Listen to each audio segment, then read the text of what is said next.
It's a bit of a rambling performance, isn't it, Simon?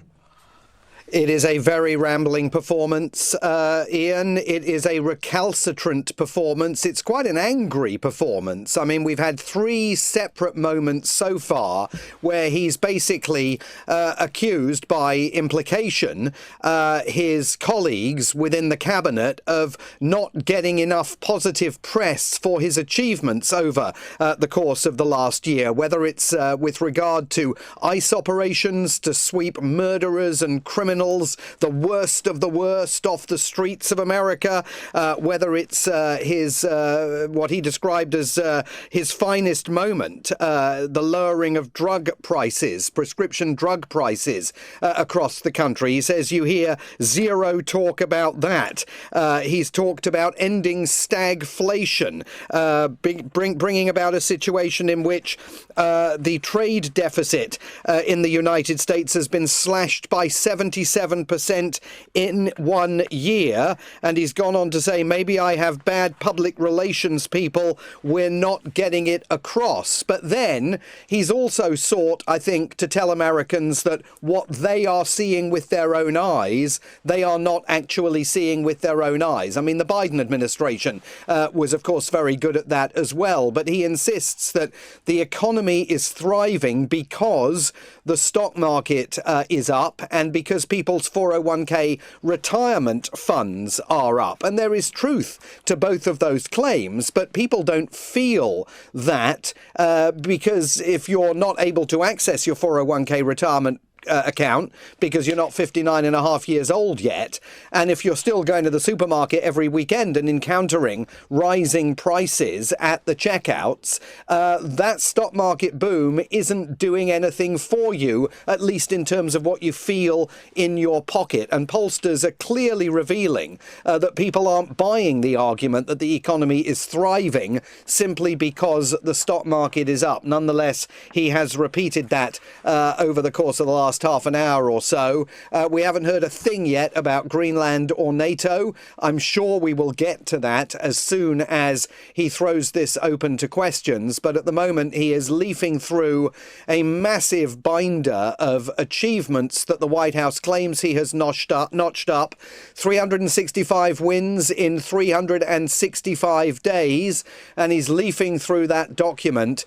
And I have to say, in not a particularly compelling way, trying to crow about some of the achievements that undoubtedly his image makers want him to be talking about on this day, 1 year to the day since he returned to the Oval Office, just on the issue of whether he's ill or not.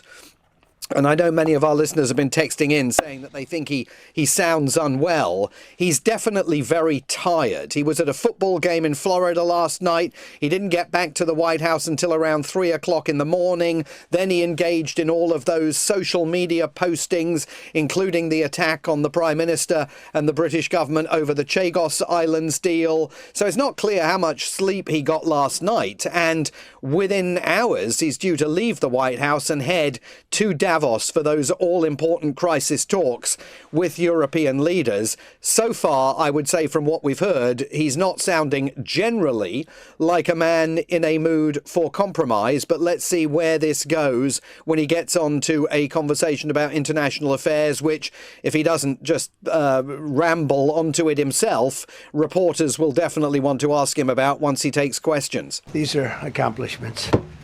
We have a lot of accomplishments, and as you know, this is the anniversary, first anniversary, January 20th, and it's been an amazing period of time. We have a book that I'm not going to read to you, but these are the accomplishments of what we've produced, all page after page after page, individual things.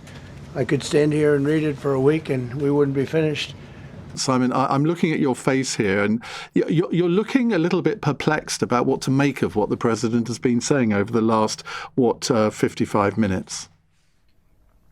Well, I'm just also noting that on page 21 of the document that he has handed out to reporters, citing the 365 achievements and wins that he's had for the United States, number 245, the 245th win over the last 365 days occurred when he signed an executive order to end the use of paper straws. Now, he hasn't yet mentioned that during the course of this presentation, but he's mentioned a heck of a lot of other things. I think that there was a bit of news in there, accidentally. I think he committed a bit of news there that we were just hearing when he talked about the Board of Peace, where he said, "I wish the United Nations could do more. We wouldn't need the Board of Peace." That is the first public intimation by President Trump that he sees this Board of Peace now, which of course was set up to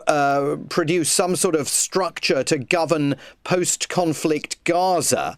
He sees it as much more than that now. He sees it as an alternative to the United Nations Security Council. So that, I think, is going to worry the Prime Minister, French President Emmanuel Macron, and other world leaders who have so far said they won't be forking out $1 billion and sending it to President Trump to join the Board of Peace. Fresh questions in all of that for Tony Blair, the man who said when he was departing Florida last night that he doesn't care about the Nobel Peace Prize, was once again going on and on and on about how he deserves the Nobel Peace Prize. He claimed that the leaders of every country whose wars, and they weren't wars, many of them, that he had resolved had nominated him for the Nobel Peace Prize. That's actually factually inaccurate. Indian Prime Minister Narendra Modi didn't back him for the Nobel Peace Prize, and it cost the Indian Prime Minister his relationship with President Trump. He clearly has forgotten the name of Venezuelan opposition leader Maria Corina Machado, because he now keeps referring to her as that woman. But he says that he was very grateful that she decided that she didn't deserve the Nobel Peace Prize, but he deserved it. There have been extraordinary comments about the killing in Minneapolis of 37-year-old motorist Renee Nicole Good. He described it as a tragedy, and he then went on to say, extraordinarily, that he hopes that particularly Nicole Good's father, who reporters say was a Trump supporter in the 2024 presidential election, is still a Trump supporter, despite what happened to his daughter at the hands of that trigger-happy ICE agent, who, of course, is not being investigated by the Department of Justice in relation to her killing. And the other big news, Ian, coming out of this, and I am not making this up, is that he has revealed that when he changed the name of the Gulf of Mexico to the Gulf of America, he actually suggested to his aides that it should be changed to the Gulf of Trump.